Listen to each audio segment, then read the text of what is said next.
bem-vindo a mais um GrifoCast. Esse é uma edição especial, um convidado aqui, mais que um amigo, uma referência no mercado de Construtec nacional. Diego Mendes, ele é fundador da ConstruCode, uma das grandes Construtecs do Brasil aí, que deu certo e seguiu em frente.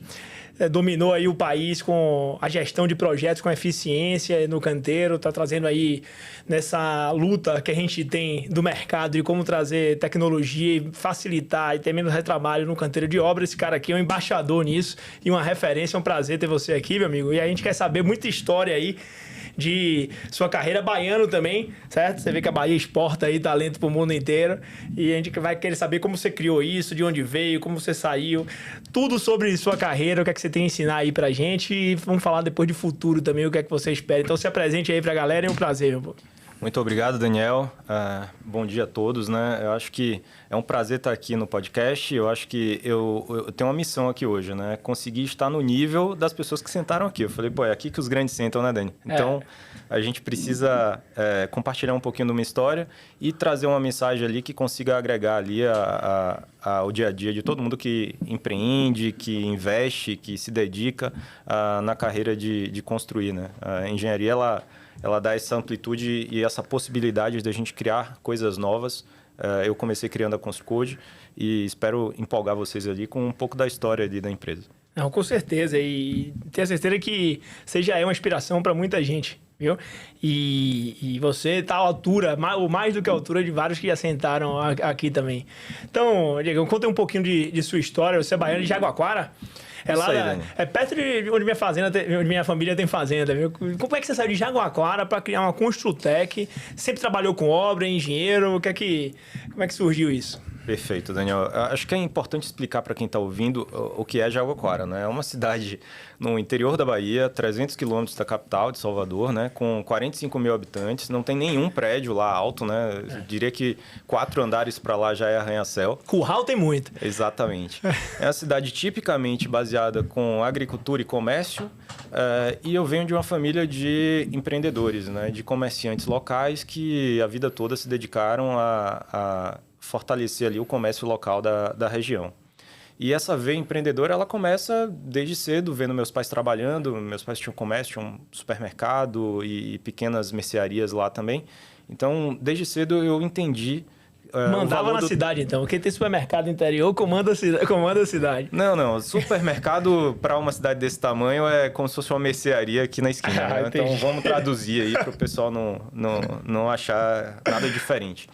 Mas é interessante que, desde cedo, a veia de pensar novas ideias e começar novos negócios já estava comigo. Mas, por ser uma cidade muito pacata, é uma cidade que você nasce, estuda para poder sair, né? Para poder trabalhar, poder estudar fora e tudo mais. E foi o que aconteceu. Só para a gente ter uma ordem de proporção. Com 17 anos, eu ganho meu primeiro celular e me mudo para fazer engenharia de telecomunicações em Minas. E aí é onde começa essa veia de tecnologia a ser implantada.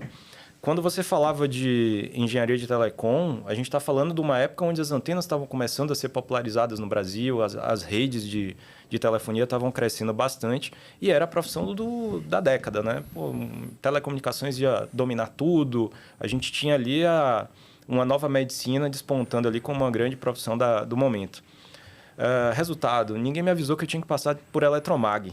E aí eu reprovei 3 vezes e descobri que era melhor mudar de curso e tentar, de uma outra forma, me posicionar nessa área de tecnologia. Me formei em sistemas de informação, né? Isso eu estava em Minas ainda, em Poços de Caldas, na PUC Minas. Voltei para Salvador e comecei a trabalhar na área. Trabalhei em várias empresas da área.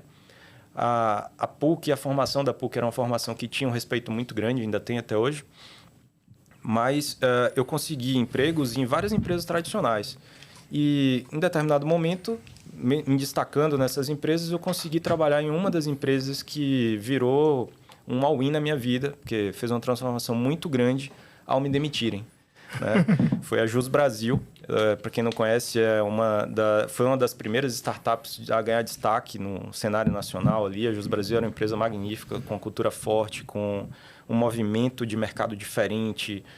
Você via que a energia naquele ambiente era uma energia totalmente revigorada. E eu falei, pô, isso que eu quero para minha vida.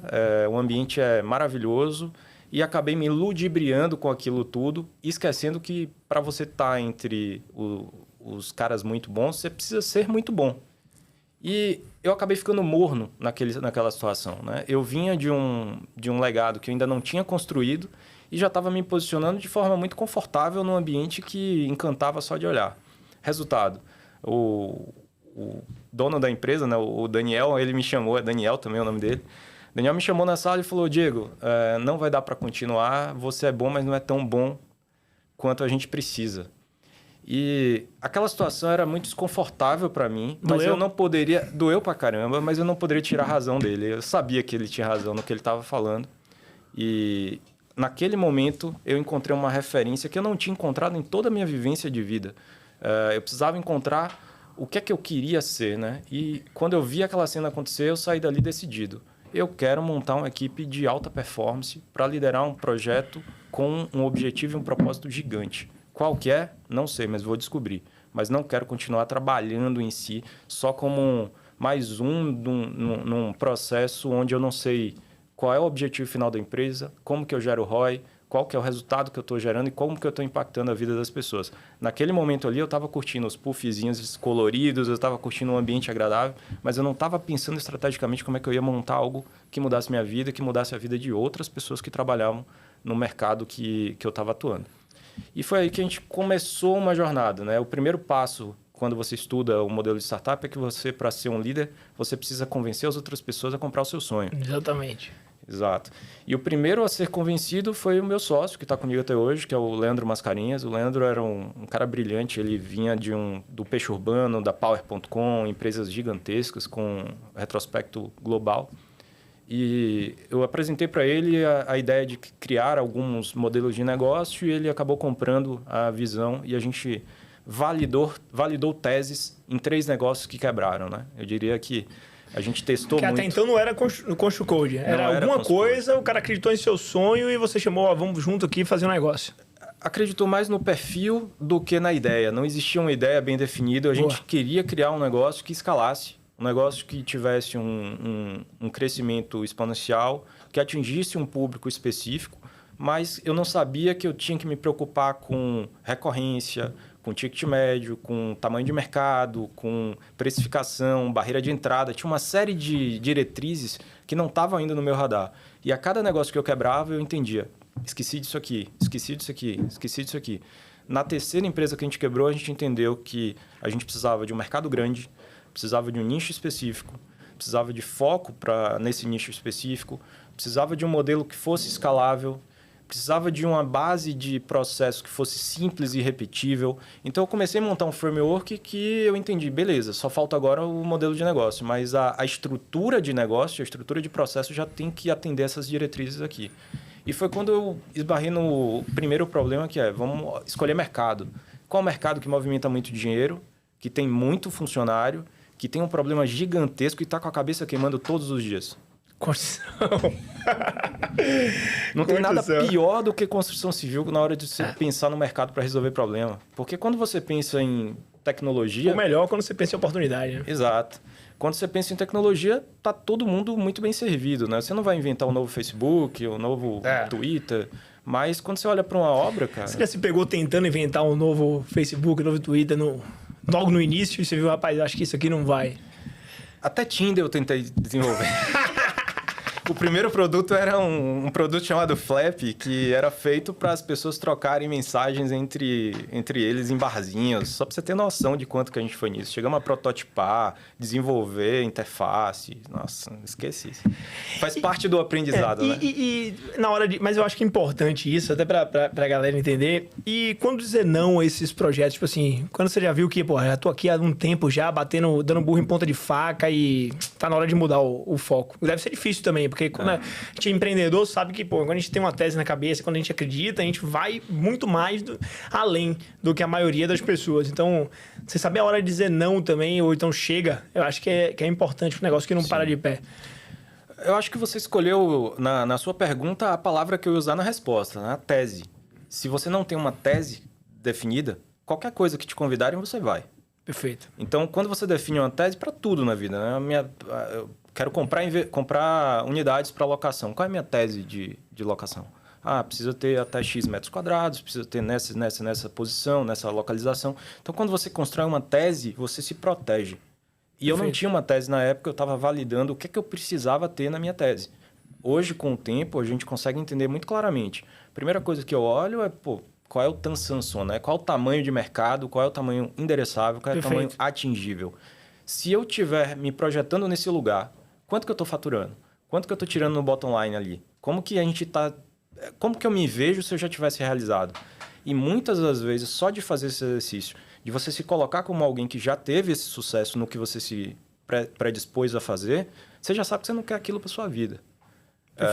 É um exercício contínuo. Eu recebo por semana convite para entrar em 2, 3 projetos ali de ideias malucas que o pessoal quer desenvolver e acha que a gente não tem nada para fazer do que ficar desenvolvendo ideia, né? Mas direto chegam, as pessoas mais próximas chegam e falam, pô, Diego, tô querendo desenvolver tal coisa, vamos nessa? Eu falei, olha, se você conseguir tudo que você está me convidando a fazer, como que você vai estar? Aí ele faz a conta, eu ensino um pouquinho ali de como projetar a abertura de mercado, o tamanho de cliente em potencial, qual o custo disso. Aí ele fala, a gente não vai ter dinheiro, ou então a gente vai estar faturando pouco para o esforço feito. Então, então para que a gente vai começar? Perfeito. Eu acho que algumas coisas a gente pode tirar aqui, turma, de aprendizados, logo desse início de conversa. A primeira coisa é, sempre quando você estiver trabalhando em alguma empresa ou em outro local, às vezes você deixa passar algumas oportunidades de você perceber o ambiente, tá? O Diego, ele passou pela Jus Brasil, ele poderia só ter passado por ela e como diversos outros funcionários passaram e nunca olharam para nada. Eu tenho certeza que ele ali enxergou um modelo de negócio, ele enxergou uma startup ali, um modelo de gestão, ele enxergou como era o pessoal, como era a forma de lidar entre líder e liderado. Eu acho que tudo isso deve ter ajudado ele lá na frente, quando ele começou a construir o Code. E o outro ponto, que normalmente o empresário ele só vai aprender alguns anos depois, é relacionado ao que ele falou sobre o planejamento estratégico do business. Quando o planejamento estratégico serve para você definir sua tese e para você saber muito, muito bem os nãos que você tem que dar para as coisas boas que vão aparecer para você. Da mesma forma que você nega vários projetos que aparecem, fazendo uma similaridade com construção civil, são diversas obras que você deveria dizer não, mas por algum motivo você acaba dizendo sim, enquanto você deixa de nichar e deixa de focar. Eu posso, com propriedade de causa, falar isso, que eu comecei a Grifo fazendo reforma residencial, depois a gente foi para residencial de alto padrão, depois a gente foi para casas, e aí a gente entrou no comercial e a gente nichou e capturou essa questão do fast construction, que aí deu expressão nacional para gente. Mas isso aconteceu quando você nicha, porque quando você nicha, você vira especialista. Você toma aquele lugar ali, aquele spot para você, e ninguém mais toma de você, porque você já tomou aquele espaço todo. Isso acontece com diversas pessoas que eu trago aqui. Isso acontece com o Fábio, por exemplo, da Decorafit, que eu trouxe aqui. Ele faz 200 obras ao mesmo tempo. É um cara até que eu vou te apresentar depois, que eu acho que tem fit com o ConstruCode. E ele... Qual foi a grande sacada dele? Ele nichou apartamentos pela classe B+, C+, certo? De ticket médio de até R$200 mil. O cara que nem projeto faz, ele toma conta de toda a esteira, ele desenvolve projeto dentro de casa, ele capta o cliente, entrega o apartamento ponto e aumenta a margem dele, ganhando em colchão, ganhando em marcenaria, ganhando em tudo, ele entrega um imóvel para esse cara que hoje está à mercê de um pedreiro fazer a reforma na casa dele que nem sabe o que é um projeto de arquiteto. E aí, vem um apartamento de alto luxo? Não quero. Vem uma reforma de casa? Não quero. Vem uma reforma de comercial? Não quero. Então, diversas vezes vai aparecer diversos projetos top para você entrar. Sim. E se a gente não souber dizer não para esses projetos, isso vai atrapalhar o foco do nosso core, né? E eu acho que isso é um aprendizado que você trouxe aí, eu tentei traduzir para a galera de casa, que ele falou de TAM, Samsung, que é o tamanho de mercado, até o seu mercado endereçável final. Basicamente seria o seguinte, pessoal, você trabalha na construção civil, qual o tamanho do mercado da construção civil? Qual o tamanho do mercado da construção civil de obras comerciais? Qual o tamanho do mercado da construção civil de obras comerciais de odontologia em São Paulo? E aí isso é importante. Eu errei esse ano, certo? Em não pegar mercado endereçável. Eu fiz todo o planejamento estratégico lá atrás e falei, cara, vou me posicionar em ticket de obra de 20 milhões, vou pegar menos obras ao mesmo tempo, vou pegar de 3 obras por trimestre, e aí criei um plano 3-3-20, que é 3 obras por trimestre de 20 milhões cada. Ao total, até 2030, a gente indo com 240 milhões de planejamento.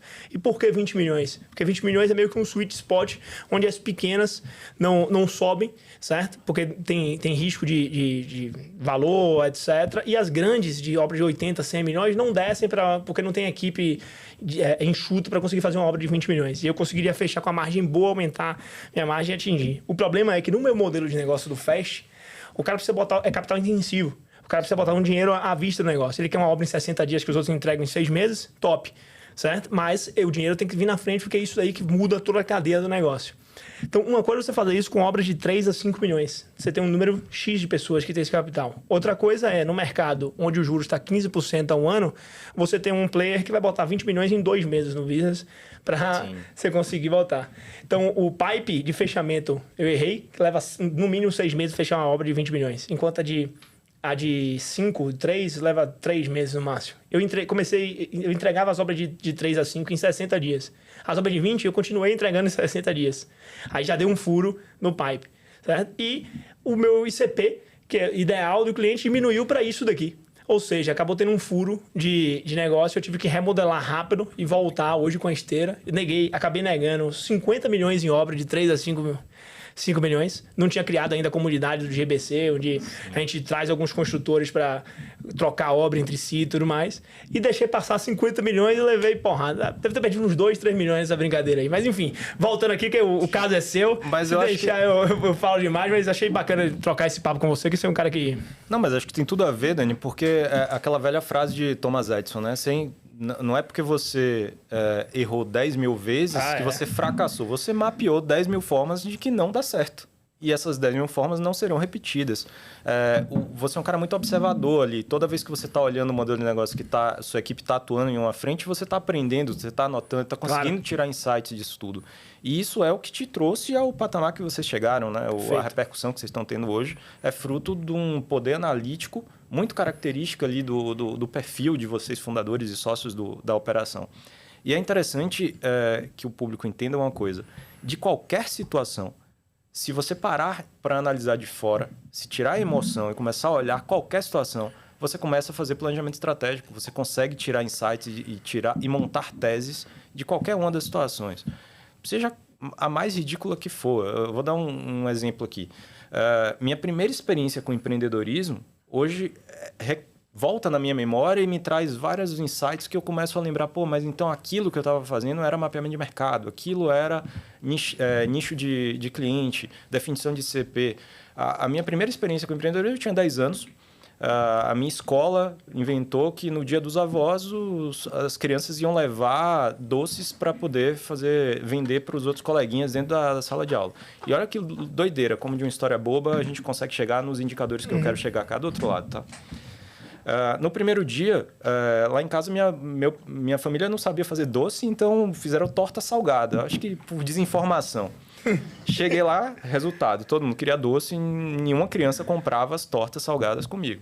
Só que acho que os avós que estavam visitando, acho que por pena, por sei lá o quê, em 5 minutos eu vendi todas as tortas salgadas. Eu tinha até deixado um pouco em casa, tive que voltar em casa para buscar de novo. E quando a última pessoa comprou, eu não tinha troco. Aí ele falou assim, não, pode ficar como doação para você, pode ficar com o valor todo. Eu falei, que legal. Voltei, peguei tudo. Quando eu voltei, falei, perguntaram quanto que é? Eu falei, quanto você quiser pagar. Eu descobri que as crianças que estavam contando com pagar um valor fixo não estavam comprando, mas meu público-alvo estavam nos avós que estavam visitando. E que o valor a ser pago que eu já estava cobrando não era o valor-alvo que eles estavam pagando. Então, as doações eram muito maiores do que o valor da cobrança. Quando você pega qualquer situação dessa, você começa a analisar. E eu dei esse exemplo só para poder chegar no ponto. Como é que eu identifico o meu público-alvo? Identificando onde está mais propenso o seu produto a fazer sucesso, onde a dor está mais latente, onde a barreira de entrada é menor, onde a concorrência é menor. Ali tinha um monte de gente vendendo doce, eu era o único que tinha salgado. Como que você identifica o ticket médio e a faixa de corte de preço? Você testa, faz um estudo de mercado e vai testando precificações até chegar num ponto onde sua curva de venda cai. E aí a gente para pensar, né? Hoje em dia, quando a gente pensa nos nossos negócios, a gente estuda tanta coisa técnica, você é um cara de formação de uma bagagem técnica vigorosa ali, muito robusta. A gente sabe muita técnica e pouco de negócio. Porque na universidade ninguém ensinou a gente a fazer negócio. Só que quando você para pensar, basta aplicar conceitos técnicos no modelo de negócio e você vai ter uma modelagem de negócio. Curva de McLean, por exemplo. Lá está escrito que toda vez que eu deixo para ir resolver um problema na fase de projeto e deixo para resolver na fase de obra, eu vou exponencializar o custo de resolução. Por que eu deixo de validar as teses num protótipo e vou meter a cara abrindo ponto comercial, botando loja física, botando operação, contratando equipe, tudo sem antes validar meu público-alvo? Então, se a gente pegar pequenas aplicações e começar a botar na prática, só com o conhecimento técnico que a gente tem, os engenheiros já são melhores que muitos administradores que são formados. Certeza. Com certeza. Pô, bacana. E aí, como que surgiu, por exemplo, a ideia de queremos um nicho? Eu entendi que você achou o mercado grande, que era a construção, mas como surgiu o ConstruCode? Como você largou o Tinder e foi para... Boa. Precisava casar, né? Eu entrei na universidade para desenvolver projetos, o conceito de engenhar, né? Criar soluções. E lá tinha um negócio chamado projeto integrador que você poderia contar com a ajuda de qualquer aluno de outro curso para poder desenvolver uma ideia que você tivesse no curso de engenharia. É como se você tivesse acesso a um book de funcionários sem precisar pagar nada por eles, né? Você desenhava o projeto, convidava outros alunos para poder atuar no projeto e conseguir entregar aquilo ali. E ao longo da universidade, já era a minha segunda graduação, eu precisava mostrar serviço. Então, eu desenvolvi alguns projetos. Tinha problema de estacionamento para encontrar vaga na frente da universidade.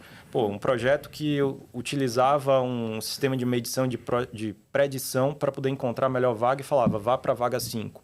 Tudo isso foram projetos que eu fui desenvolvendo e fui ganhando notoriedade dentro da universidade. Na metade do curso, eu já estava esbarrando com um problema gigantesco. Todo mundo usava BIM para projetar, mas o BIM não chegava na obra para construir. E eu era parte desse problema, né? Várias reuniões que eu participei, onde eu mostrava o modelo em BIM ali na mesa, a gente fechava ótimos negócios, só que o BIM não entrava dentro da projeção da obra mesmo, do planejamento e da execução. Nunca tinha visto um mestre de obra usar um modelo BIM para poder construir nada. Então, a gente teve a ideia de procurar entender como popularizar e pulverizar a informação no lugar que ela é mais preciosa, que é no ponto de construção. E aí veio a ideia dos códigos QR. Eu chamei o Leandro e falei, olha, será que dá para a gente colocar um projeto dentro de um código QR e fazer ele ser acessado dentro de um canteiro de obra? Só que fazer isso em escala. Eu quero dar uma plataforma onde eles coloquem vários projetos. E toda vez que eu revise no escritório, isso revise também na mão do mestre ali, na mão do engenheiro que está dentro do campo.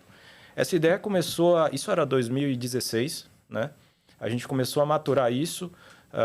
E em uma noite, enquanto a gente estava comemorando ali alguma coisa, eu e o Leandro, eu sei que eu fui dormir e quando eu acordei, o Leandro já tinha um protótipo pronto e falou, era isso que você estava falando ontem? E eu lembro que eu fiquei de cara, porque eu falei, não é possível, você não dormiu? E a gente estava bebendo no dia anterior, né? Eu falei, pelo amor de Deus, o que é que você bebeu? Porque acordei com um protótipo na mão. De fato, aconteceu, né? O protótipo funcionava, a gente começou a validar isso tudo. Aí eu fui fazer o trabalho do McLean, né? Vamos validar. Entramos em 9 prêmios, ganhamos 8 em primeiro lugar, como ideia inovadora, e aí isso acabou virando um negócio de forma muito natural.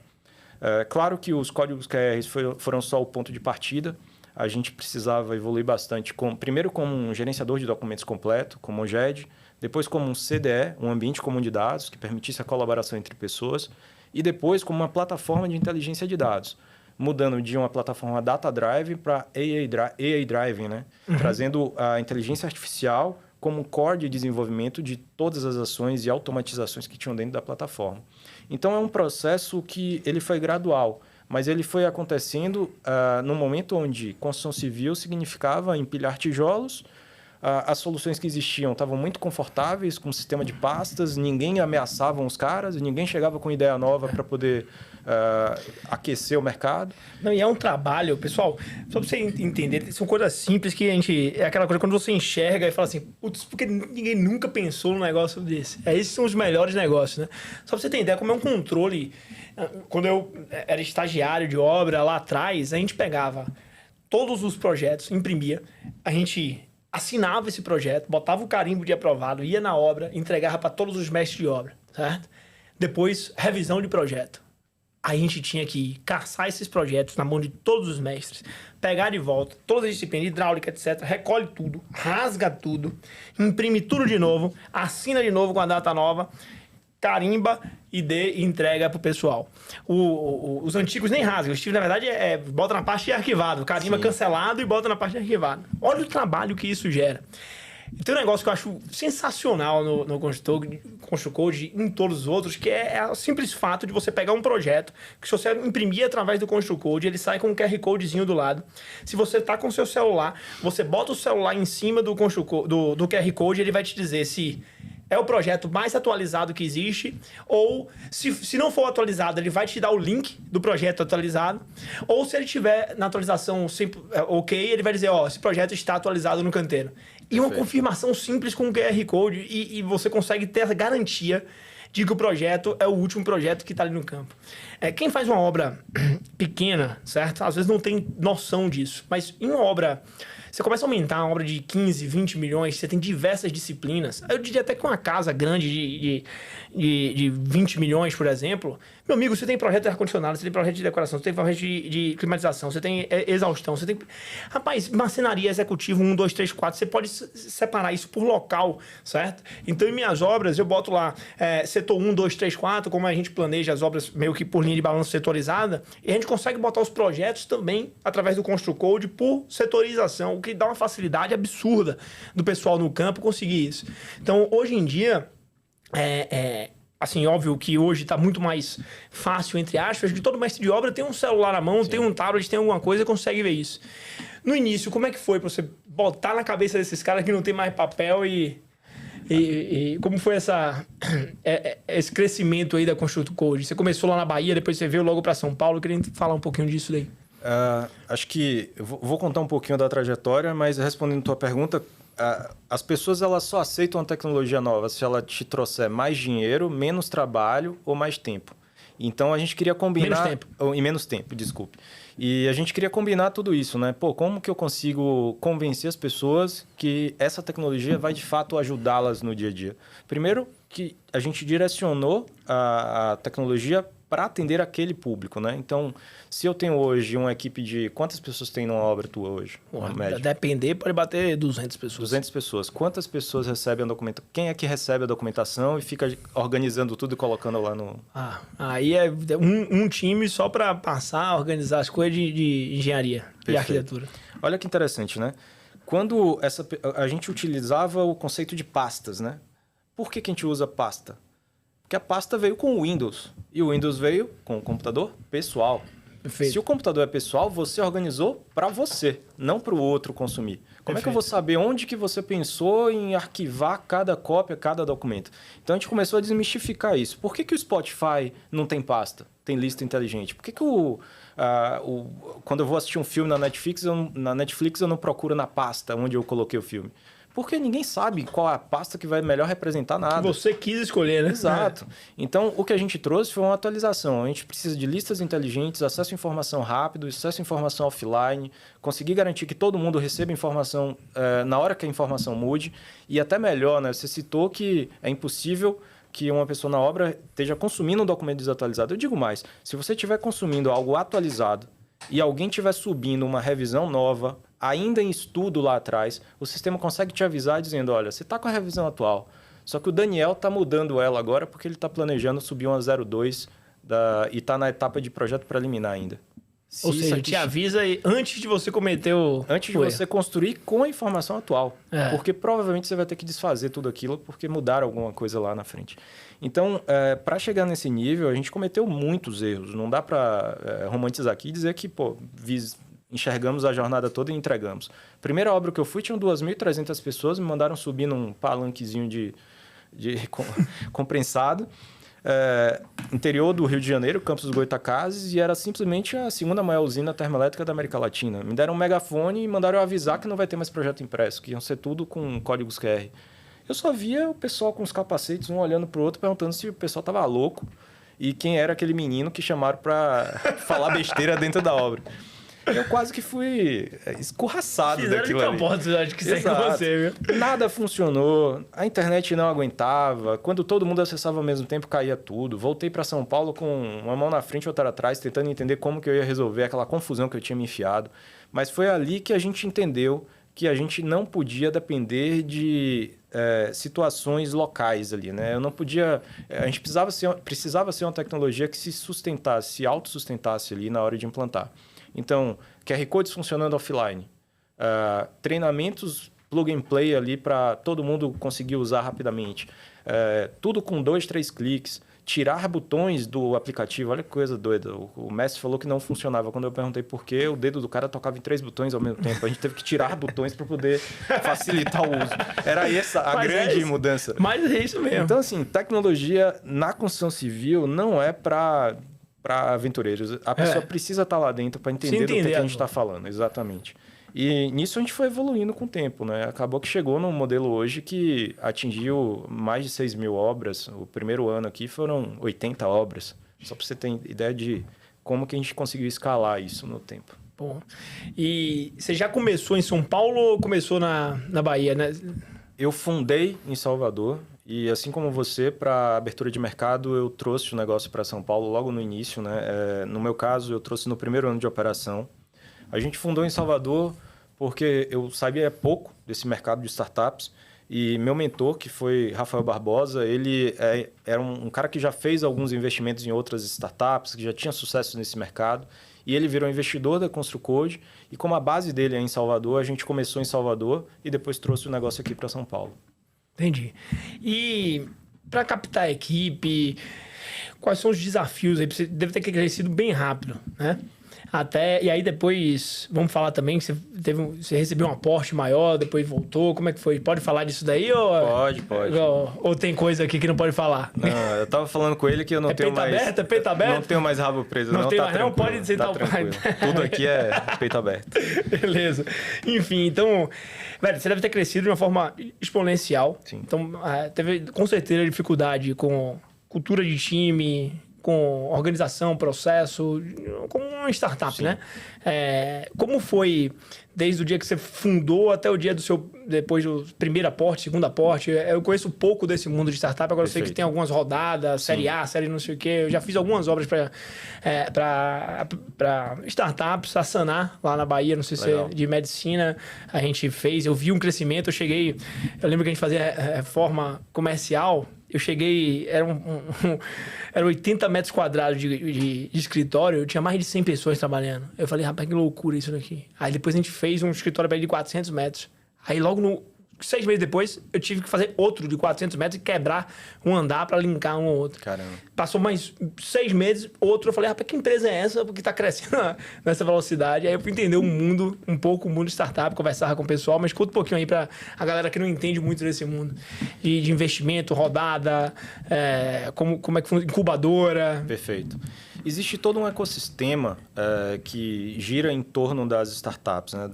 Nem das startups, eu acho que das ideias que podem vir a virar uma startup, né? A gente nasceu num celeiro que respirava criatividade, mas tinha pouca bagagem técnica de business mesmo, né? Então, precisava beber um pouco da água do Vale do Silício na época, que tinha isso muito mais aflorado. Então, em 2018, para você ter uma noção, a gente foi a primeira empresa, a primeira Construtec, a primeira startup de construção civil a ser investida no Nordeste do Brasil. Então, a gente estava abrindo mato alto ali, entendendo como que tudo ia funcionar. Nesse início, é uma época onde as aceleradoras, né, que eram quase que núcleos de mentoria e de conselhos consultivos ali, onde eles te ajudavam a estruturar ali a operação, elas ficavam com 10% a 20% do negócio logo de partida, né? A gente conseguiu uma negociação um pouco menor, mas mesmo assim perdemos equity numa primeira rodada e a gente precisava acertar na segunda, porque senão a gente não ia ter saúde para chegar no nível que a gente queria chegar. Para quem não sabe, tem uma regra uma escadinha. Você faz uma rodada anjo, depois vai para um seed, vai para um pré-seed, depois um seed, depois abre ali um pré-series A, depois vem para um series A. Então, para você chegar, por exemplo, no nível de... É a escala de valor que vai dizer isso? Ou a escala de maturidade? Só para... É uma combinação de maturidade com algumas premissas que têm que ser atendidas de tamanho de mercado atingido e tudo mais, mas principalmente é importante você blindar o equity para ter equity sustentável para chegar numa série A com mais de 51% do negócio, né? Porque senão você vai ser diluído. Exatamente. A diluição acaba cobrando muito caro, né? E a gente está falando de 2018, que é uma época onde foi o boom das startups, taxa de juros muito baixa. Dinheiro fácil ali na mesa. Então, você fazia rodadas de investimento em restaurantes, reunia um grupo de investidores e a gente fazia todas as rodadas. Só para você ter uma noção, tinha rodada de investimento que acontecia em clube de dança. O negócio era solto. Você conhece a Platinum lá em Salvador? Você sabe do que eu estou falando? Eu não conheço, não. Entendi. Então, assim, em todo lugar tinha alguém discutindo investimento em startup, em todas as partes. E era uma discussão que estava muito no hype, assim. Todo mundo queria ter uma startup chamada de sua.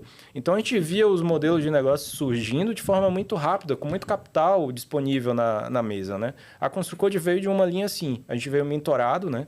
E logo no primeiro ano de operação, a gente despertou o interesse de alguns players relevantes. O player que a gente acabou seguindo nessa primeira jornada foi o Grupo Balgart, que hoje representa ali a Vedacity, Center Norte, são vários negócios ali na família.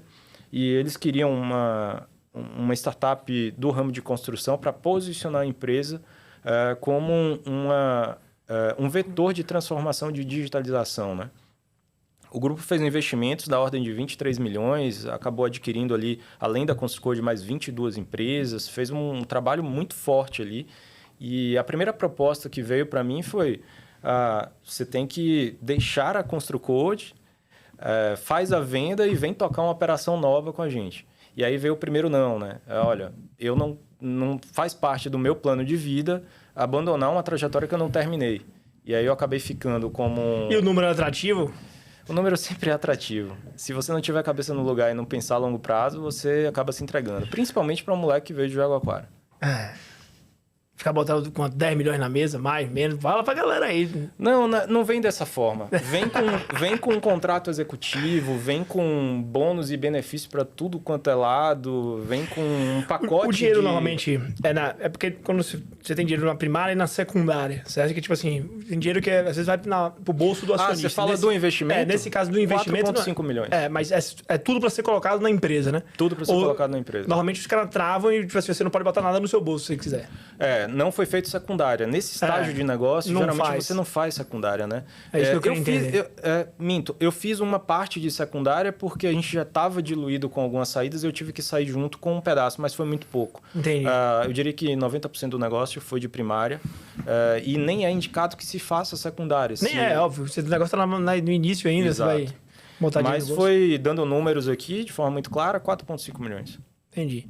E aí, mudou muito você ter um sócio desse tamanho? Mudou. Muda porque os desafios mudam. E aí é importante cada vez mais você saber para onde você está indo, né? Cobrança... Muito desvio de rota, muito... E eu falo isso abertamente aqui, né?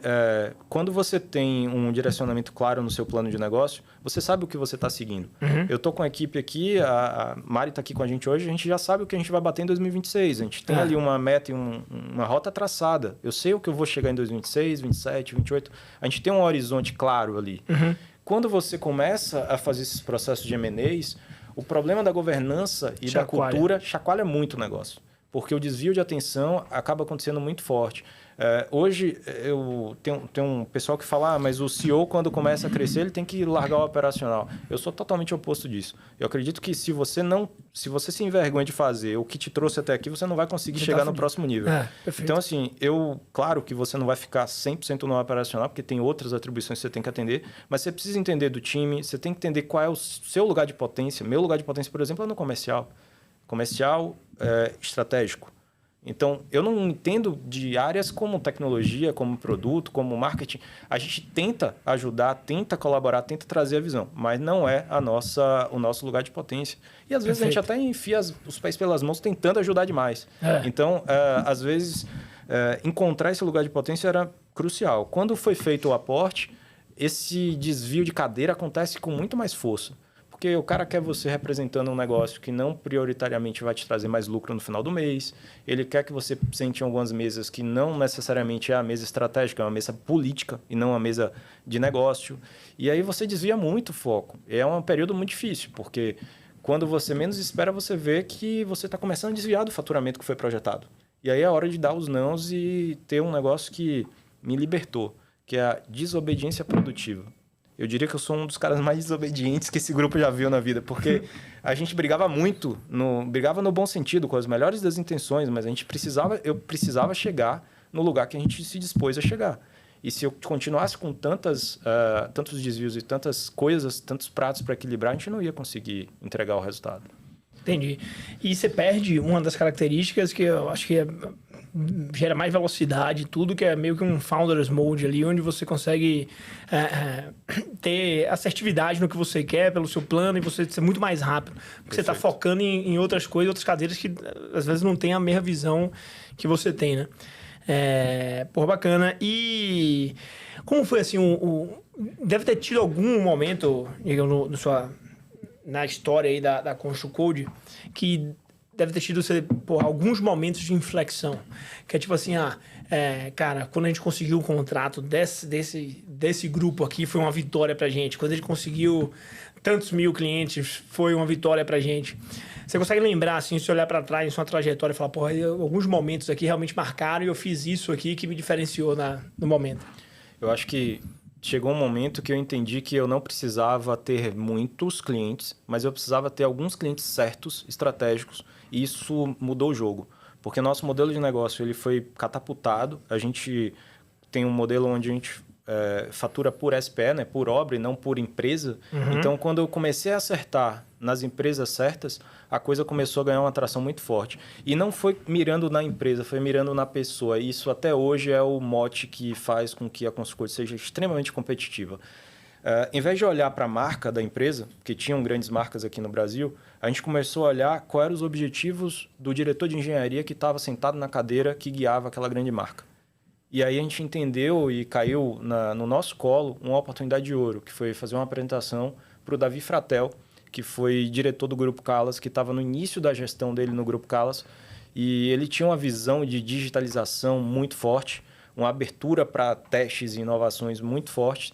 E eu falei, encontrei o case que eu precisava para a gente se posicionar no mercado que mais lança prédio ali lança empreendimento todo mês, né? Enquanto saía 1 a 2 indústrias, 2 usinas, a gente saía com 40, 50 prédios. Então, assim, era um volume muito grande, mês a mês ali, de lançamentos. E o Davi, ele abriu para a gente ali quais eram as dores e as expectativas que ele tinha nas tecnologias. Praticamente, a gente começou a se consultar com ele ali, olha, como que você quer isso, como você quer aquilo. Virou meio que tailor-made, mas não focado em um cliente, focado em pegar alguém que conhece muito do mercado, que tem uma bagagem absurda e construir um produto imbatível. Modelou o negócio inteiro. E até hoje, se você parar para me perguntar qual é o segredo da ConstruCode, o conhecimento dos clientes.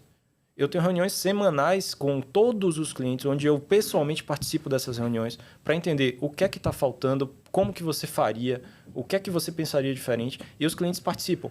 Sabe quantos tickets abertos eu tenho só de chamado de cliente? Mais de 800 em aberto. Ou seja, o nosso roadmap de desenvolvimento não vem do time de produto. O time de produto está ali para modelar as ideias dos clientes. Então, quando vocês abrem chamado e falam, olha, gostaria que pudesse linkar isso com aquilo. Aquilo vai para um modelo de uma matriz. Essa matriz, a gente observa popularidade e complexidade. E o resultado desse posicionamento na matriz é o que vai dizer se vai ser feito antes ou depois. Mas tudo que for elegível vai ser feito. E assim a gente evolui o produto a cada 3 meses. Popularidade o quê? Complexidade versus popularidade. Entendi. Tudo que for muito popular e menos complexo, faz primeiro. E aí a gente consegue ter um fluxo de desenvolvimento muito rápido. Então, toda semana tem uma votação, a gente escolhe os tickets que mais pontuaram, entende o que é que mais faz sentido para a estratégia. Sai cada ideia muito doida e cada ideia surreal. Né? Surreal, coisa que nunca a gente pensaria. Essas rotinas, Daniel... Mas esse é o segredo da parada, você saber ouvir o cliente de forma correta. Né? Que a gente fala, tem que escutar o cliente. É diferente você dizer que tem que escutar o cliente e realmente você criar um time focado em entender o que o cliente quer falar, entendeu? E como melhorar a vida dele. Eu acho que grandes empresas no mundo inteiro saem na frente porque elas têm um setor focado nisso daí. Esses rituais de cultura, eles ajudam demais. Se a gente para aqui e olha todos os CDS que existem hoje no Brasil, se você vai num Reclame Aqui da vida, num site de reclamações, você vai ver muita reclamação com suporte. Quando o suporte deveria ser a porta de entrada do seu desenvolvimento de produto. Exato.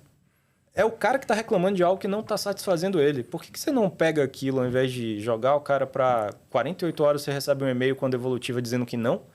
Você trata aquilo como um insight para poder melhorar aquilo e no mês seguinte devolver aquilo para o cliente. Vira, você pega literalmente um limão e faz uma limonada, né? Que é um setor que em outras empresas é só problema.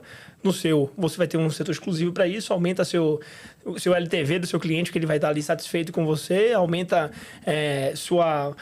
seu número de produtos novos que você está criando, que ele vai estar sempre ali conectando e seu cliente está sendo ouvido. A Stone fez isso muito bem no seu crescimento e de ouvir, entender o cliente rápido, o cara que liga para ela, o cara que liga para lá, o cara que atende é o que resolve o seu problema, em vez de passar de vários setores e a agilidade disso e deu no que deu, né? Exato. Então, Negão, tem algumas perguntas aqui para você. Aqui é a hora que o time preparou aqui para tirar você do conforto. As que vocês iam me mandar antes para eu pensar mudei na tudo. Entendi. Até saldo de conta mandaram perguntar aqui.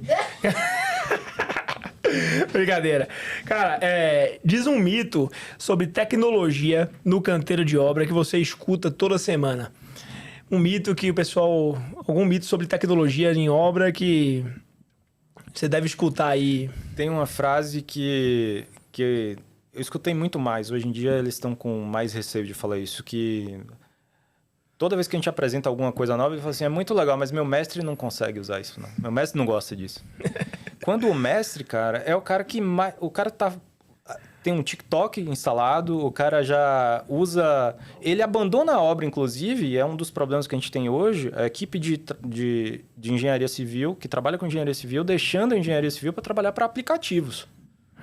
Então, como é que esse cara não consegue usar um aplicativo? Olha que preconceito muito louco, né? A gente, primeiro, que mata todo o processo digital, que deveria ter nascido e continuado no digital, a gente leva para o analógico. Construção civil é o único lugar que o projeto nasce num computador e vai parar num projeto impresso. O livro saiu do livro e foi para o Kindle. O filme saiu da fita cassete e foi para o Netflix. Mas a gente não. A gente tira do computador e manda aquilo para um negócio físico para poder rasgar, molhar, perder e fica imprimindo isso ali. Eu estou falando de um empreendimento que tem 4, 5 mil desenhos diferentes, tá? Você falou aí de várias disciplinas, esse é o número. 4, 5 mil documentos por empreendimento. Imagina. Então, assim, é bizarro quando a gente não pensa em digitizar o processo. Não em digitalizar, digitizar. Digitalizar é tirar do analógico e jogar para o digital. Botar no digital. É manter no digital. Nasceu no digital, permeia no digital. Então, os mestres, eles estão doidos para mostrarem que eles não pararam no tempo. O médio gerente é que julga e tem um preconceito muito grande. A alta gerência aceita bem, a base aceita bem. A média gerência é onde está morando ali esse preconceito. Ou seja, o problema é no gerente de obra, que está ali no canteiro. 90% das vezes o preconceito vem da média gerência. É incrível isso. É porque às vezes é um cara que está talvez há mais tempo no mercado, é mais antigo, não se adaptou a nova tecnologia. Os de cima entenderam já isso e por isso que estão em cima. Os mestres eu tenho certeza que querem, eu tiro pelos meus, certo? Se eu der ensinar o cara a usar um Excel, um computador, o cara vai com vontade muito mais do que muito engenheiro que já passou pela grife. Então, mas, por exemplo, o cara está em campo, mestre. Aí, às vezes, o cara tem um J5, para ler um PDF de 50 megas que ele tem que adaptar, subir, marcar. Perfeito. Como é que se resolveria essa questão dessa implementação? Não dá para nós de tecnologia terceirizar uma responsabilidade pelo problema que a gente disse que ia resolver. Se a gente disse que a solução resolve o problema de distribuição de informação dentro de canteiro de obra, não importa se ele está com o J5 ou com o iPhone 17. Tem que funcionar e tem que funcionar fluido, com poucos cliques e com pouco ou nenhum recurso de internet. Então, quando a gente desenvolveu a própria solução nossa, eu não mando um PDF para dentro do canteiro. É a única solução que não pega o arquivo PDF e manda para a frente de obra. A gente converte num Gmail digital super leve e o que você vê quando está abrindo no aplicativo é uma imagem. Por que a gente faz esse trabalho todo quando não precisava fazer? Na verdade, é porque precisava. Precisava porque não sei qual é o aparelho de quem está lá na ponta. Então, na hora que você vê uma propaganda de qualquer sistema que usa QR Code, primeiro, se inspirou na gente. Segundo, não funciona como a gente. Porque a base foi construída para funcionar em diversas situações. Isso é muito importante destacar. Isso é importante mesmo, porque tem vários arquivos em PDF que quando você vai abrir num tablet, etc., ele fica travando e reseta o celular, reseta, dependendo do que você esteja na mão. Então, essa sacada é uma sacada muito boa, que aí você troca para a imagem, né? A gente tem um desafio. Mira o celular no QR Code da ConstruCode, tira a internet e bota em modo avião. Ele vai funcionar normalmente, vai abrir em 1 segundo. Tudo, todas as plantas. E as plantas estão atualizadas. E aí o pessoal dá um bug, mas está atualizada como se eu estou sem rede. Está atualizada como o seu Spotify está atualizado quando você escuta uma música no avião. Ele usou o último segundo que você tinha acesso à rede e sincronizou tudo o tempo todo. Seu celular fica mais tempo no bolso ou na sua frente? No bolso. No bolso. Por que não usar esse tempo para atualizar tudo o tempo todo? Então, é basicamente o que a gente está entregando.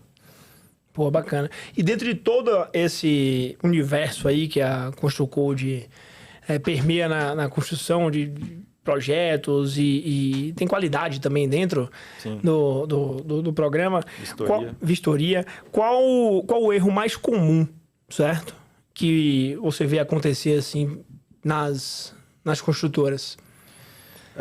As construtoras, elas não têm padrão de processo para projeto. Então, os projetos eles vão chegando e alguém tenta arrumar depois que já está em execução. Um simples padrão de nomenclatura já muda o jogo.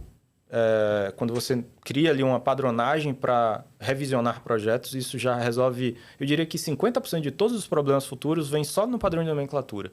Mas a gente vê muita cultura de fazer anotações no analógico, né? Hoje, se você pegar... Eu desafio você pegar qualquer obra aqui e pedir o celular do mestre. Se não tiver foto de as-built, de como que o cara construiu as coisas e tirou foto para memorizar, eu mudo meu nome. Porque, geralmente, a memória da obra está num celular do mestre de obras que ninguém sabe nem se vai existir daqui a um ano. O aparelho é descartado e todo o histórico é perdido. Então, quando a gente fala de digitalizar, a gente está falando de cuidar da jornada completa, desde o nascimento dos primeiros projetos preliminares, entrando pela execução dentro da obra, fazendo as vistorias de entrega e fazendo o as-built, né, de como foi construído aquilo, porque daqui a 2, 3 anos eu preciso fazer uma reforma, eu tenho tudo documentado num código QR que fica, às vezes, estocado no quadro elétrico do cara. O pior é que é isso mesmo. Mais uma pergunta aqui é o seguinte: o que mais surpreende as equipes quando começam a usar o ConstruCode? Simplicidade. Você mais escuta? O que eu mais escuto é como que a gente não colocou isso antes, né? Eu era um desses caras, né? Quando eu comecei a entrar na construção civil, eu precisei entender um pouco de projetos e eu fui trabalhar com o Dr. Thales de Azevedo, né? Lá em Salvador. Sei. Eu me permiti voltar a trabalhar em um escritório porque eu queria entender melhor da dinâmica e da vivência para poder desenvolver o produto. Então, depois da experiência de demissão na Jus Brasil, eu nunca mais busquei trabalhar em outra empresa, mas eu me doei para ser estagiário no escritório do Dr. Thales para entender como é que o dia a dia acontecia. Trabalhava em 2 empregos, claro, porque eu precisava me manter, mas eu queria muito viver aquela experiência para saber do que eu estava construindo. Então, quando a gente via as coisas acontecendo, é projetado para dar errado. Não tem como, Daniel. Você está com uma equipe trabalhando totalmente analógico, sem nenhuma comunicação entre eles. Depois, cada um vai cuspir um projeto ali, vai exportar uma visão. Você vai empacotar aquilo tudo ali e as compatibilizações ficam para onde? Então, eu vi a compatibilização sendo feita em papel vegetal, no olho, com uma chance de falha humana absurda. Se você olhar onde que mais tem risco de prejuízo, a indústria que mais dá risco de prejuízo, você vai olhar aviação, construção civil, coisas grandes, quando você tem uma construção que envolve insumo, um volume de insumo absurdo e caro. Não é possível que o bem que... Eu sempre falo isso, né? O bem mais caro que um ser humano normal consome ao longo da vida é um imóvel. Não é possível que ele tenha mais preocupação na produção de um carro do que de um imóvel, de uma casa.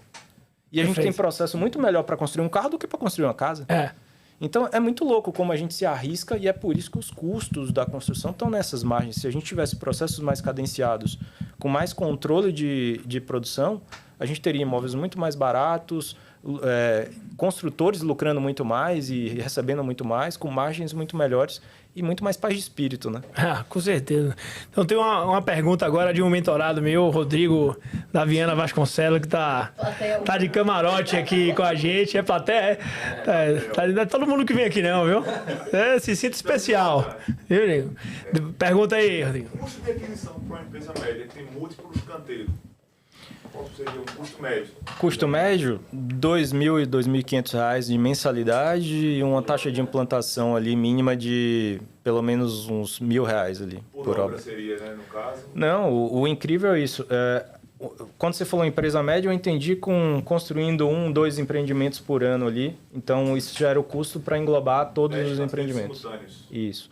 A gente tem um modelo de negócio onde você começa com uma base, e essa base te permite construir alguns canteiros ali. E à medida que você expande muito, eu vou dar um exemplo aqui. Tem uma construtora que tem mais de 100 empreendimentos com a gente.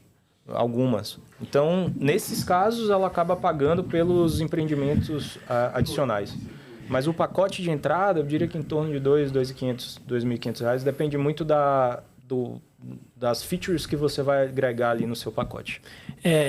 Ele disse para mim aqui no off que vai criar um modelo para pequenas e médias construtoras de comercial e residencial. Você constrói casa, faz obra comercial de loja, etc. Para a gente conseguir. Diz que vai ter um desconto aí para quem faz parte da mentoria do Grifo Builders Club. Por acaso o nome do plano vai ser o Plano Fast, então aí, já fica a dica aí. Tá vendo? Aí, então... Na plateia é o primeiro Eu queria falar um pouquinho também sobre, agora que vai ser advento da IA, como é que seriam os planos da Construcode para 2026, 2027? Mostrar um pouco. Perfeito. Eu vou puxar esse assunto aqui. Antes eu quero só falar de um tema que é comunicação. Velho, comunicação é problema de 99% das empresas. Tá?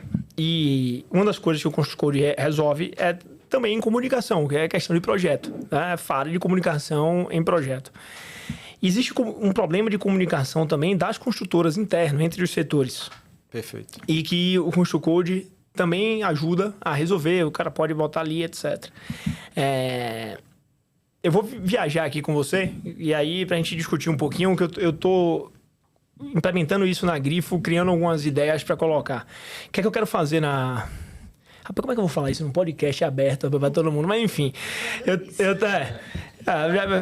eu tô... É bom que a galera já vê que a parada é vida real mesmo. Vai botando as ideias e mostrando para vocês aí. Eu tô com a ideia de criar um time como se fosse um... Você já viu futebol americano? Sim. Jogo de futebol americano, você tem um cara que... Todo mundo ligado para um rádio. Você tem um cara que vê de cima parado. Você tem um cara que tá no canto. Todo o capacete tem um rádio comunicador. E isso eu vou botar a empresa toda nessa parada. O engenheiro de campo ele vai ter um ponto num rádio que é... Vou usar um Zelo, um Discord, enfim, algum mecanismo desse que ele... Automaticamente ele conversa com o suprimento que está lá na sala, lá na central de serviço compartilhado na Bahia. Então, você aumenta o nível de entrosamento do time, não só como se ele tivesse o mesmo canteiro. Sim. Todo mundo sabe que faz obras. Se você tem, por exemplo, um suprimento dentro de sua obra ali, você consegue um material muito mais rápido. Mas por que isso, certo? Porque se você consegue hoje com tecnologia, você ter um ponto no cara que está no seu escritório, que está ali ligado no horário de trabalho que você está, e você se comunicar com o cara como se estivesse na sua sala, dentro do seu próprio canteiro. Mas o cara lá no escritório. Então, eu estou tentando ver como eu vou fazer isso através de alguns apps na Grifo. Você acha que isso é uma ideia que ajuda? Eu quero uma opinião sua. Ajuda a comunicação do canteiro? Você já viu algumas empresas têm isso? Eu sei que tem várias clientes como construtor aí. E o que é o Construcode tenta implementar mais e mais para melhorar a comunicação entre times dentro da própria construtora, entendeu? Daniel, eu vou trazer o exemplo do que a gente está fazendo, que é muito parecido com o que você está fazendo. Só que, ao invés de olhar para a empresa toda, a gente está olhando para todo mundo que atua no projeto, que são setores totalmente descomunicados, né? Totalmente separados. Quando a gente pensa que o cara que está projetando elétrica, ele está num prédio e o cara que fez arquitetura está em outro, enfim, todo mundo pega uma base de arquitetura e começa a trabalhar e vai criando os complementares ali. Perfeito. Aquilo vira um caos, porque você não sabe em qual momento cada pessoa está fazendo o trabalho. Então, conseguir sincronizar e intercomunicar todos esses agentes de forma síncrona, né? de forma controlada, para que todo mundo termine junto, para que cada um pegue para fazer a sua atividade na hora certa, no time certo que o outro já deixou tudo pronto para poder você começar a sua. Então, isso é um desafio muito grande. Como se fosse uma planilha online. Uma planilha online. A gente viu acontecer ferramentas de design promovendo isso. Quando você pega um Figma da vida, você consegue trabalhar com diferentes pessoas em diferentes países numa mesma tela, numa mesma área de trabalho. Um Miro, a mesma coisa. Você consegue desenhar projetos, processos, sem estar no mesmo ambiente físico. Quando a gente olha para a gestão de projetos de construção, que é onde você está detalhando o que vai ser construído na obra, cada um está fazendo na sua sala preta, escondida, e depois joga tudo lá e vê no que é que deu, né? Por isso que tem tanta alteração de projeto na hora de executar. O projeto tem sido resolvido dentro do canteiro. O que a gente fez foi abrir uma janela, e cada vez mais a gente vai começar a explorar cada vez mais isso. Toda vez que eu estou num projeto hoje no Construcode, se você observar, lá em cima tem umas bolinhas com os rostos. Aquilo é todo mundo que está naquela mesma planta nesse momento junto com você. E a gente começa a dar gestão à vista de todo mundo, mostrando o que todo mundo está fazendo naquele minuto. Então, se eu quero saber quem mais está trabalhando nessa planta de hidráulica aqui comigo agora, eu olho e vejo, o Vinícius está online aqui agora. Clico em 2 botões, eu já estou falando com o Vinícius, discutindo aquele ponto da escada que está ali naquela planta, que eu sei que ele está naquele contexto. Quando a gente joga isso sem um contexto, sem saber se o Vinícius está prestando atenção naquilo, pode virar uma chuva de interrupções sobre diversos assuntos e aí está o risco. Então, contextualizar cada tema, pegar cada pessoa que está no seu polo e fazer as pessoas certas se falarem, é um desafio muito grande. Ferramentas como Monday, ClickUp, Gira, Asana, surgiram de forma muito expressiva nos últimos anos graças a isso. Depois da pandemia, todo mundo precisa se comunicar e ninguém está mais no mesmo lugar. Então, como que a gente garante que as pessoas consigam falar a mesma língua sobre o mesmo assunto e conseguir discutir para chegar num resultado final convincente ou atraente? Garantindo que o contexto está claro. Então, assim, empatia que você tinha no pessoal tem que ser substituído por clareza no remoto. E aí as pessoas conseguem se comunicar com o que vai ser feito, quando vai ser feito e onde vai ser feito. Esses 3 pilares precisam ser atendidos. E é aí que a gente virou o Construcode de uma ferramenta de GED para um CDE. A gente trouxe uma visão de tarefas em Gantt, linha de balanço, lista, Kanban, tudo isso. Algumas coisas já estão entregues e outras estão em produção, mas o objetivo final é que toda a central de comunicação seja determinada de um único ponto, que é a única base fidedigna que guia o futuro da construção, o projeto. Se a gente não centralizar no projeto o que vai ser feito no futuro, para que a gente criou um projeto? Se todas as decisões vão ser tomadas na obra.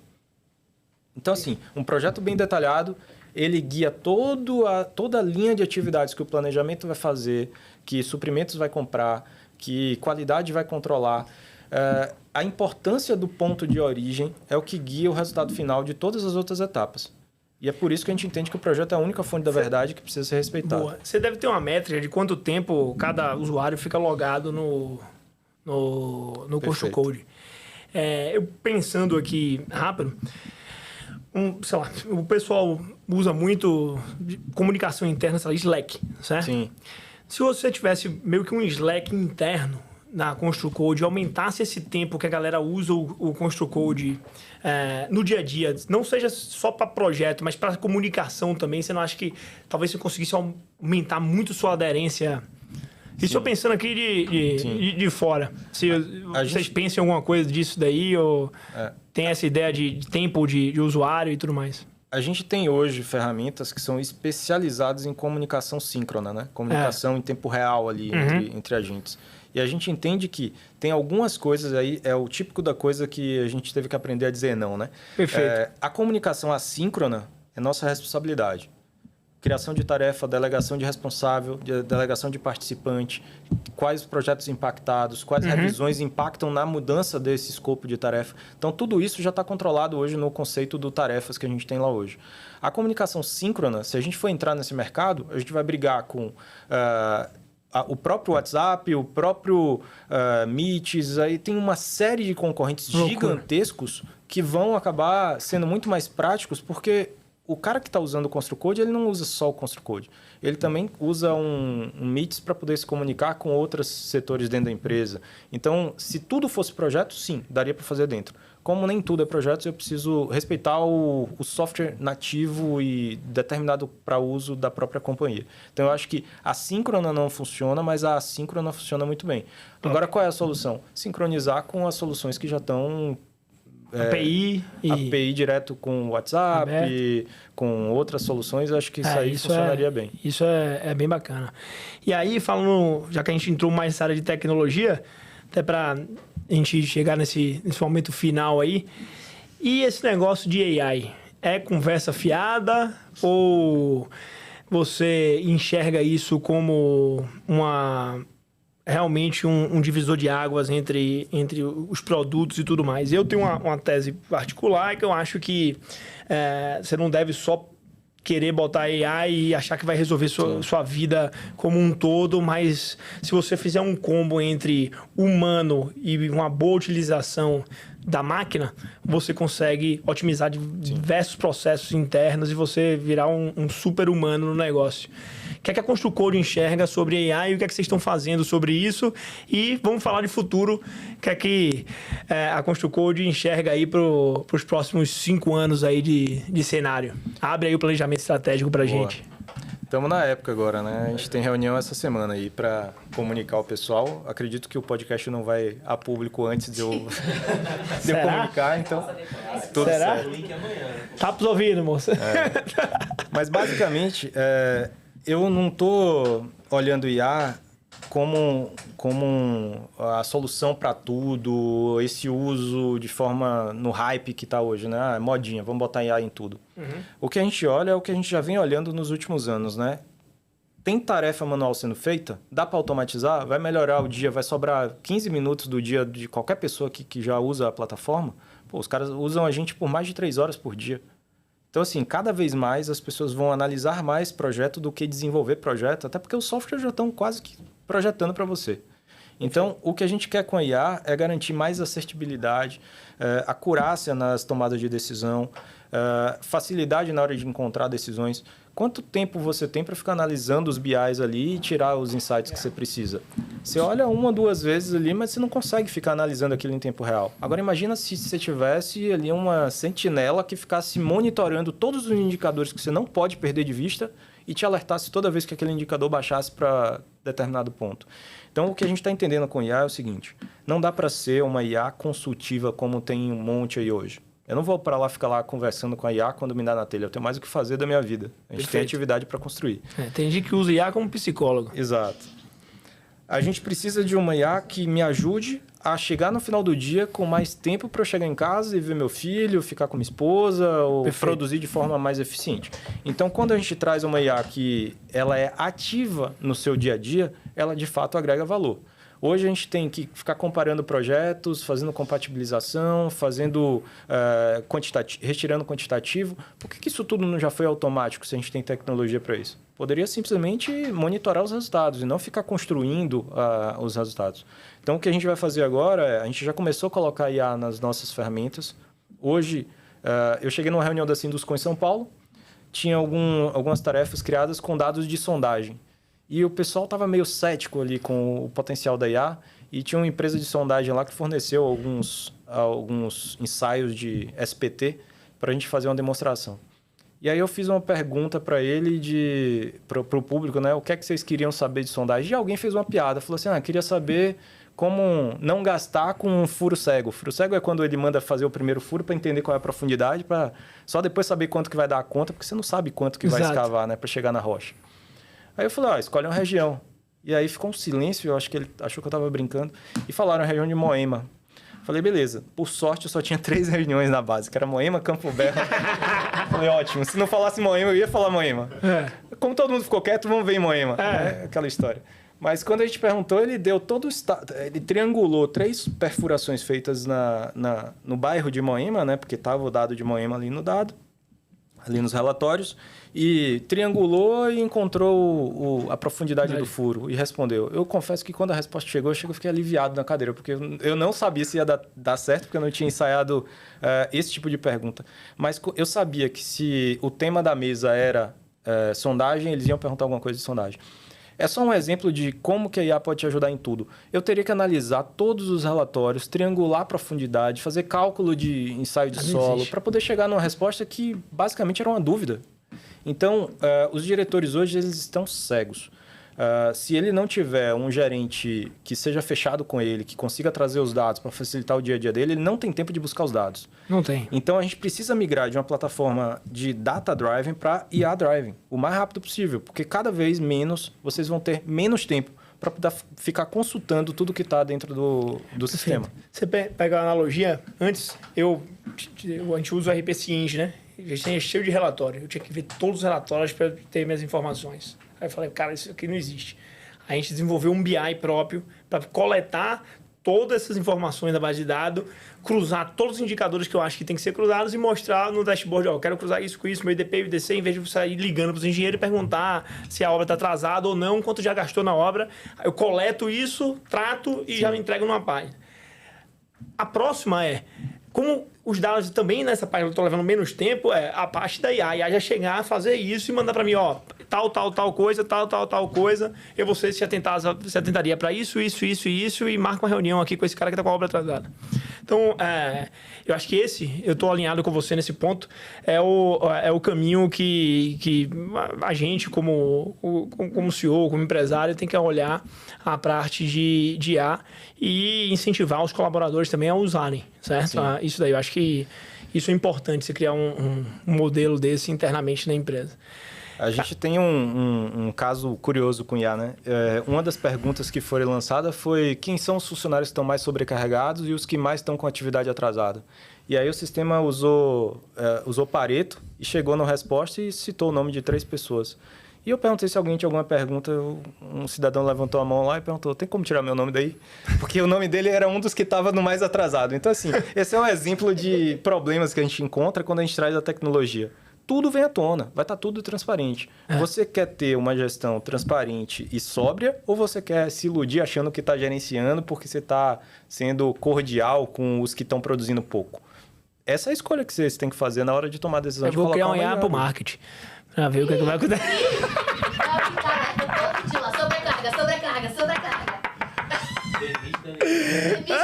Demite, né? É brincadeira, velho. Você passa por isso também, velho? Você, como empresário, é colocado na cruz todo dia. A gente tem uma reunião Você é o culpado de todos os problemas que acontecem na empresa. Aí, ó, a gente tem uma reunião todo dia, às 9 da manhã, em ponto. Tá todo mundo online para fazer o checkpoint. 10 minutinhos só para bater as pendências. Todo dia eu tô na lista dos devedores lá de marketing. Eu nunca consigo matar minha lista de tools. É incrível. Rapaz, eu vou trazer uma cruz para me crucificar, porque... Vamos montar um sindicato? Bora? Sindicato dos empresários solitários. Com certeza. Meu amigo, muito obrigado pelo papo aqui de hoje. Foi animal, alto nível aqui de bate-bola, de conhecimento. Eu acho que a galera de casa vai se amarrar aí em todo o conhecimento que você trouxe aí pra gente. E deixa uma mensagem final aí pra galera, como é que a galera pode te encontrar aí nas redes sociais, como pode contatar a Construcode se quiser entender melhor sobre esse processo, tá? Perfeito. Então manda mensagem pra turma aí e vende seu peixe. Obrigado, Dani. Acho que convidar todo mundo a emergir nesse mundo de digitalização. A Construcode é uma das players que está ali se posicionando para atender da melhor forma o mercado, mas que não seja na Construcode, seja em qualquer solução que consiga salvar tempo. Acho que se você trabalha com construção civil, você tem que admitir, nossa área é muito fraca em digitalização de processos, tem muita curva de aprendizado, tem muita curva de evolução para poder ser entregue.